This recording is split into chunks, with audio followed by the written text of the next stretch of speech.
Hello, guys. Just to challenge you all, I've actually gone and found a chicken today. This chicken, I've taken chicken drumsticks so that I can prepare them today. This is a unique recipe that I made. First, take a little bit of clean yogurt, a Greek style yogurt in a clean bowl, and put some uh, ginger garlic paste.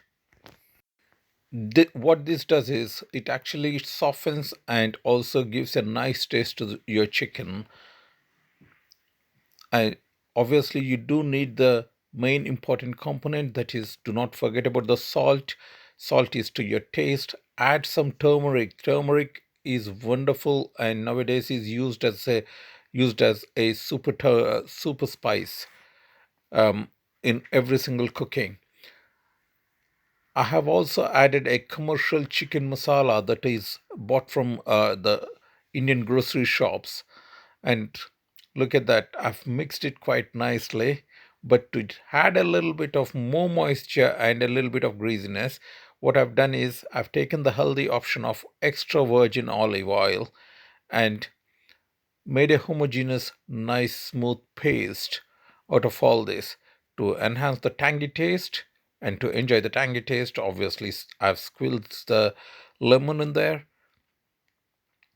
and it's up to your taste whether you want to squeeze one or not.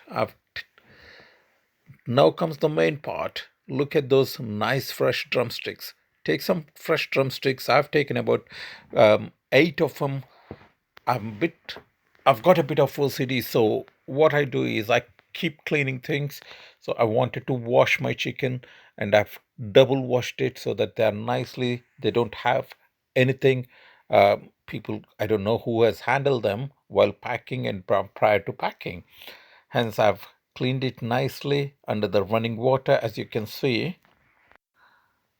This next comes the very interesting and important part, that is slashing the chickens.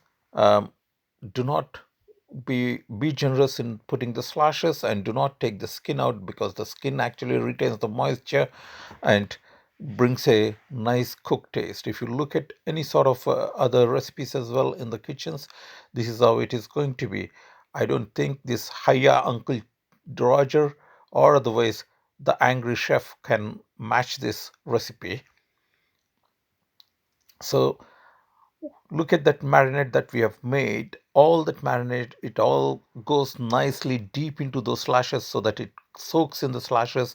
And when you, what happens that is all the nice, beautiful taste um, of the marinade is transferred into your chicken pieces, and that gives, once that is cooked, when you are actually biting into pieces, every piece need to give that, have that taste of that marinade and a tangy taste of that lemon that we have actually squeezed. So nicely deep them, bury them in your marinade like I did. This is one of the very important one. Be generous. Do not be stingy with your marinade while you're marinating the chicken. And once you do that, obviously this particular this need to get marinated for at least 2 to 3 hours. A minimum time, you can leave it overnight in the fridge if you want, but please do not forget to cover with something, cling film or so, nice and tight, and let it sit there for few hours, as we discussed. Now look at that, my marinated chicken after 3 hours. I have primed my oven and also prepared my baking tray. Now I'm going to put every single piece nice and with a bit of space in between the chicken. Do not overlap the chicken on each other, so that they need to have some space to nicely cook. Look at that nice and juicy marinated chicken, which is going onto the baking tray. Looks yummy. And I have also put some extra leftover marinade on top of it. Now this chicken will go into a preheated oven. I've preheated my oven up to 200 degrees centigrade and closed it, and also cooked it for 30 minutes. After half an hour of time, look at that. They're not going to get burnt or otherwise anything, guys. I didn't have any burn. It's just the browning You need to have that browning of the skin inside so that on top, so that the piece is nice and tender and juicy inside. Look at that, it is falling off just like that from the bone. I hope you enjoyed this recipe from me. Please do support us, like and share. We'll come back with more videos like this. Bye.